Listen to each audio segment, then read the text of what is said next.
Hello, everyone, and welcome to another episode of The Raw Men. And today, I am sitting beside Suzanne Smith. That's right. She's a political candidate. Would you describe your campaign? What are you running for? Yeah, so you probably heard about the Texas Board of Education in the headlines lately. Essentially, it's a board that makes decisions related to textbooks and curriculum for our kids.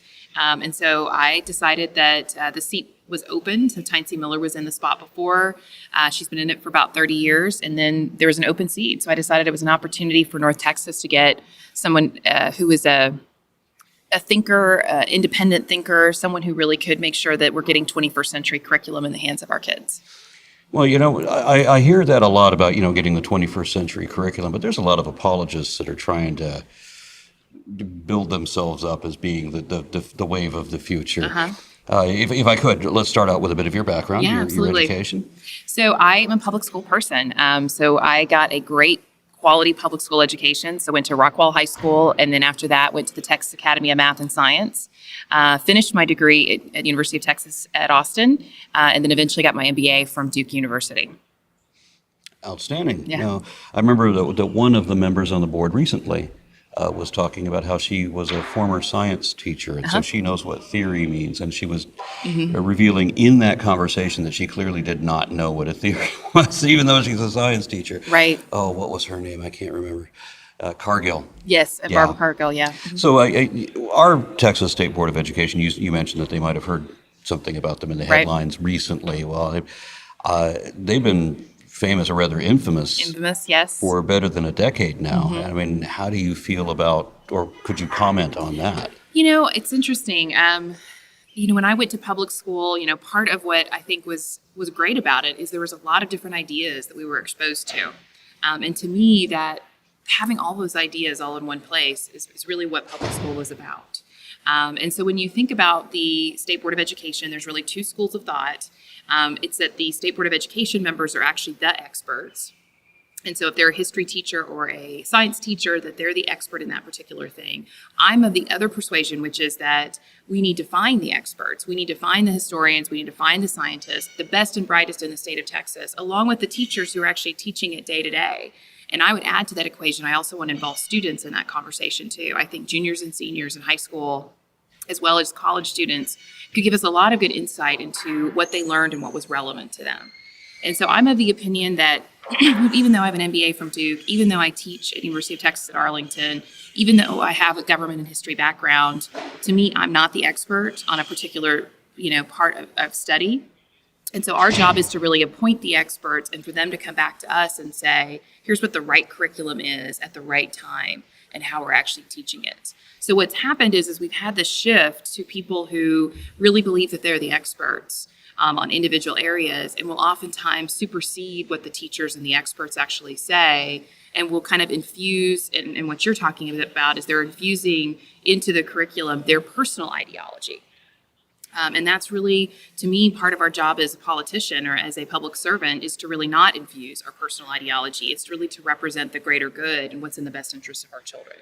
So to me, I think we've got a real interesting time where we've got a lot of politicians who are being politicians and they're infusing their own beliefs into what's going on versus being public servants, where if you're truly a public servant, you're really looking at the greater good and looking at the consequences of your decisions and making sure that you make the best decisions for everybody.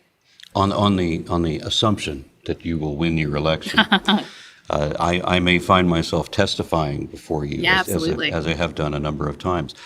Most recently, and I think every time, it's been frustrating because, we would have a panel of experts saying, you can't teach this. Right. There's no evidence for what the board is trying to promote. And not only is there no evidence for it, there's substantial evidence against it. You would be literally lying to students if you teach that.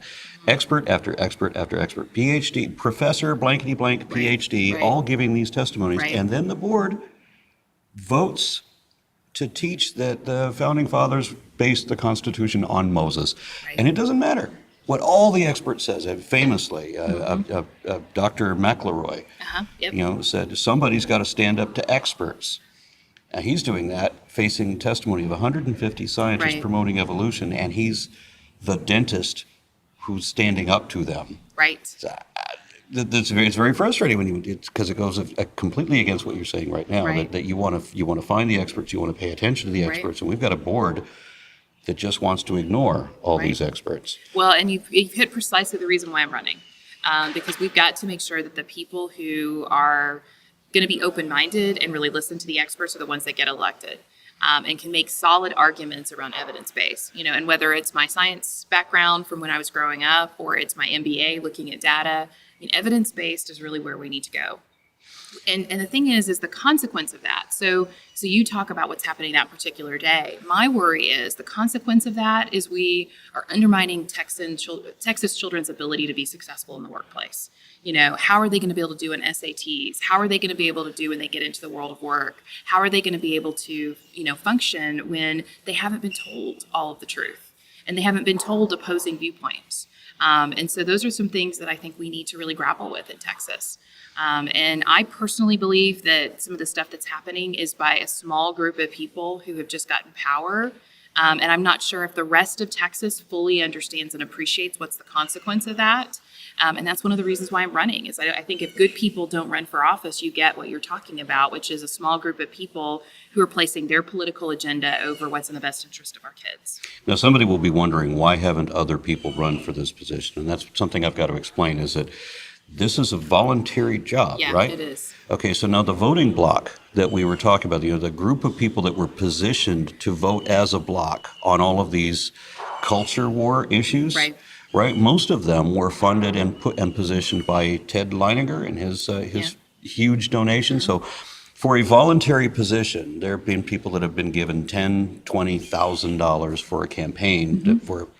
I don't want to say that the job is thankless, but I would think that there's a lot of work involved, and you're not getting paid for it. So you're not getting paid for it, and I would say that's one of my biggest challenges in this race, and that's one of the reasons why I appreciate you doing this radio interview or the interview. Is that to me, there's so few people even know that this position exists. And so part of what I want to do is make sure people know that this position exists and they really have a good quality conversation about the kind of person they want representing them. Because you and I are not going to agree on everything, but the point is you want politicians, you want public servants who are going to agree on 90% and are at least going to accept feedback from different people, really going to weigh the decision in a way that is transparent. And that's really what's not been happening. And I will say in, Don McElroy's time, I think there was a number of folks, Republicans included, who wanted to get rid of the State Board of Education for that very reason. And I do feel like the State Board of Education is swinging back to the middle, and they're doing more around really making sure we're making the right decisions for kids. There's more work that needs to be done. And obviously these last couple of weeks, we've found out a couple of things like them wanting to take Helen Keller out of the history textbooks. I mean, I don't know of anybody who agrees that was a good decision. Well, they just want to streamline. And I think I think the interesting thing is I'm okay with streamlining. I do think that there are about 25% more TEKS than we actually need. And I think teachers, have more and more that they have to teach over time. TEKS, by the way, being Texas Essential Knowledge and Skills. Yes. So the required learning. Okay. But so we do need to streamline. But on the other hand, though, I would have preferred a conversation of where do we put Helen Keller? Because taking her out just doesn't make sense. We need to make sure that when our kids open up history books, when our kids open up science textbooks, when our kids open up math, that they see themselves. They see mathematicians, they see scientists, they see people who make history and that represent all of the world. And I think we've got some work to do to make sure that those hidden figures are no longer hidden. I've been to a number of testimonies where we would have various demographics represented, Muslims and Sikhs or Native Americans and so forth. And a lot of these people are complaining that they've been written out of the history. Yeah. And we've been seeing a literal whitewash of our social studies where it seems to be, a reference to hip hop is replaced with a reference to country music. Yeah. And we have, what was it? I can't remember the names now, but there would be ethnic representatives that are taken out of respected positions of authority or what have you. So we don't have any positive role models for these groups anymore. So it's now that only white people ever did anything notable and only Christians ever did anything good. And this is the way that they are being taught. Right. Well, and I think that's the thing that bothers me is that people, I think, are holding on to an old Texas that no longer exists. When I was growing up, we didn't have. I mean, I walked into UT here, Dallas, and, it was so diverse. There were so many different types of individual, different cultures, different religions, I imagine. That's who Texas is now. And that's the part that I love, because Texas is finally caught up with the rest of the country and is this real melting pot of lots of different individuals coming from all over the world, and making Texas stronger as a result. And so our textbooks absolutely have to represent that. And we've got to make sure we have people on that board who value that contribution. I mean, the United States was built by a number of different individuals. And we've got to make sure that that contribution is recognized. So you've heard my concerns, Yeah. But we haven't, I don't think, heard yet yours. Uh-huh. What are your concerns with the board and other reasons you maybe haven't mentioned yet as to why you're running or what you intend to do? I think you've hit on one, which is I think it's become hyper-partisan. And I think that that's unfortunate. I've run this race as someone who says, what, I really don't even think it should be a partisan thing. It shouldn't be Republican versus Democrat. It should be who's in the best interest of kids. And I oftentimes joke that I actually am a member of the Kids Party because I want to do what's in their best interests. Part of our job in public education is to put great curriculum that provokes and then put them in a situation where they're put in front of a teacher that animates them. And that's our job. And if we do that, public school will be just fine. And I think we have continued to take away resources, take away funding from public education. I think one of the things I've spent a lot of time talking about is that we're number 37 in public education right now. That was not the case when I went to public school. I felt like I got a high quality education. We, just got our hand slapped related to special education. So not doing the work that we need to be doing for kids who have learning differences. I also personally think, and this is one of the areas that I want to focus on, is gifted education. So we've got to make sure that we're keeping up with best practices related to gifted ed. And very recently, that's one of the areas that they keep taking more and more money away from. And I think that's an area of real strength for Texas. And we need to be really thinking about how we can be at the forefront of gifted education. I benefited from it, ultimately went to the Texas Academy of Math and Science. And we need to be growing our future scientists, our future engineers. I mean, heck, NASA is in Houston. We've got really smart people here, and we've got to make sure that we're raising their replacements. And we've got great companies that are here. We have respected universities in Texas as well. Exactly. And so I think that's the main thing, is I just feel like public education is under attack. We're not putting the resources we need to make sure that we're equipping our next generation with the resources that they need. We're not giving teachers the resources they need. Heck, they have to actually pay for their own school supplies. Right now we aren't keeping our promises related to pensions. And then we also are not doing what we can to make sure that our local school boards have the funding they need to keep school facilities open, to make sure that we have the resources for after school, pre-K, all of those things that we know provide what our Texas Constitution says they're supposed to provide, which is a quality education for all students. And I would argue we're not providing that quality education right now. You said that everything is too partisan, and I agree. We are a very polarized community right now. And one of the problems with that is the purity thing, where people will agree with 90% of what you say, but then when you say the one thing that they disagree with, they will dismiss you entirely and won't even see you as an ally on the many things that you still agree on. And I always say that I won't agree with everyone about anything. Exactly. Excuse me, I said that backwards. I don't agree with anyone about everything. Right.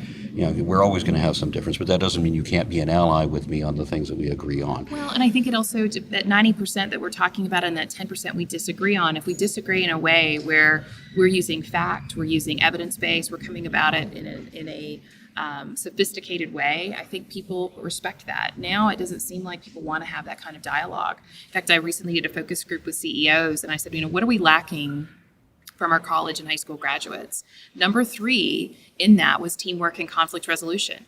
They can't find individuals who are actually able to come to a solution together. Because if we continue to get into our corner and think that we're right, that's not what the United States was built on. The United States was built on us coming together and creating compromise and creating dialogue. And that's where I think we've got caught in this, the last 10 years of just molasses. Can you really point to a huge policy change that has revolutionized the United States? No. We've had these issues related to the Supreme Court lately. It used to be that when you did the Supreme Court nomination, it was pretty much a slam dunk. And now it's become this hyper partisan. And I worry about our young people related to that they only see that. And so they're not going to be able to see how to come together. No, we're not selecting judges because they're good judges. We're selecting judges because we have an agenda of what we want to change. And I'm not saying we, because I'm not part of that group, to be sure. Right. I remember being in a rally in Austin in 2000, well, I think it was a year ago, for education. And there were mostly Republicans there. And the funny thing about that was that there was one Republican giving a speech that says, if you want to preserve education, you better be prepared to vote for the other party. And it was strange hearing Republicans get, it seems like in Texas, people think that they're born into a political party and that they owe loyalty to, what other party is like that? Because I don't look at it as, I don't contrast, Republicans versus Democrats. I don't personally identify as a Democrat. I feel that I've run as a Democrat, I vote Democrat, but I feel independent. And so that's more the way I'd like to look at it. But Republicans think they're born that way and that they have to vote exactly the way that they're told. So it was refreshing to hear that if you care about education, you're going to have to vote for a Democrat because the Republicans are against it. Right. Well, and I think that's one of the reasons why I'm so proud I have so many Republicans who are supporting me is because they've decided to go across aisles. And they know me. They know that I'm an independent thinker. And in truth, I wouldn't have wanted to be in a box if I didn't have to. But that's just the way our political system is that you have to either select Democrat or Republican to run for office. There's no other way to really do it. Not if you expect to actually make that change. Yeah, if you actually want to win. And so I decided to really move into the Democratic Party because I felt like it was the one that at least had the best ideas around public education. And from my perspective, the Republican Party has been in power for over a decade and has continued to take away from public education versus adding to public education. And I just felt like that's not the direction I wanted to go in. But I've got folks like Scott Milder, who ran against Dan Patrick, who's supporting me, John Corona, who's supporting me. I've got a number of Republicans in the University Park and Garland, and I've got a couple folks who are on the Richardson ISD School Board who said they're going to support me because they have said the Republicans keep promising they're going to do something on public education, and they keep kicking the can. And so we're wanting people who we believe in. It doesn't matter what party they're in. And that's, to me, very refreshing. I think we're going to see something different in November, that basically the way I grew up, which is the most qualified person should be the one that wins. The person who you believe is going to go and fight for your kids, for your community, for what's right. That's the person who's going to win. It doesn't really matter for Republican or Democrat. So I'm looking forward to seeing that in November and having Texas move back to that level of ideology. Before we close, I want to bring up one last thing. Yeah. Vouchers. Yes. Comment. Yeah, I'm a big believer in free enterprise. I'm an entrepreneur myself, but I think the thing about vouchers that I've done all the research around vouchers, looked at the evidence. There is no supporting evidence saying that vouchers actually work. There's been a number of different studies done, even pure studies after post-Katrina in New Orleans. There's also been some work in other states as well as other countries. And at this point, I just don't feel like vouchers, number one, work. Number two, we're underfunding public education as it is. So to me, vouchers just take more money away from a deficit budget already. Yeah, and that was the plan. There were people that made the statement that vouchers would be the way. Is, it's not fair for the rural communities. I grew up in a rural area. My only choice was a public school, unless my parents wanted to drive 30 to 45 minutes into Dallas. And so to me, vouchers really only work in urban areas, and only for certain kids who have parents who have the ability to take them to that school. So it still is something where until you can make it available to every kid, until it can be something where, you give them that ticket and that ticket can be used across the board and they can get a high quality education, I think it's just something we have not figured out how to do in rural communities. And so I don't want to leave our rural communities out of the conversation just because they don't happen to live in a place where there's a place you can use a voucher. And then the disadvantaged kids or disabled kids also. Exactly. There's no vouchers to offer nothing for them either. Exactly, except for taking resources away from the school districts. So it makes it harder for school districts to actually provide services for special ed and gifted. Yeah. All right, Suzanne Smith, do you have any closing comments? I think we haven't said this, but, I think part of one of the things I'm hearing from a lot of folks is that they're very disengaged and they feel disempowered by what's going on right now. There is a lot of back and forth and not feeling like there's people who have solutions. I'm here to tell you that I have spent the better part of 8 months, talking to folks, talking to voters. And I think there is going to be a changing of the guard where there are going to be people like myself, I hope I fall into that category, that are honest brokers, want to be public servants, are frustrated that the current system isn't providing solutions for our kids and communities. And so I strongly urge you to go vote. That is the power that we have. There are nations across this world who don't have that luxury of being able to go vote and decide on the people that they want to represent them. And so I'd encourage everybody watching this, pick up your League of Women Voters guide. If this is before the 10th and you're not registered to vote, go register to vote. Check your registration also. I'll put a link. I'll put a Yes. link below to do that because there's a lot of people that have been purged. A lot of people have been purged. I also had a really good friend of mine who happened to be fell off the voter rolls somehow, and she's still living at the same place. So yeah, check your registration. Do your due diligence on candidates. I know that the ballot is really long, but it's really important to kind of go one by one and look at the state offices, look at judicial, look at the State Board of Education, look at the legislative, because those people are going to be the ones that are making decisions that impact your life, my life, our kids' lives, our grandchildren's lives. And I think it's really important that we take that step and let people know that we're going to vote for people who want solutions and that are going to have evidence-based solutions moving forward. Thank you very much. Thank you.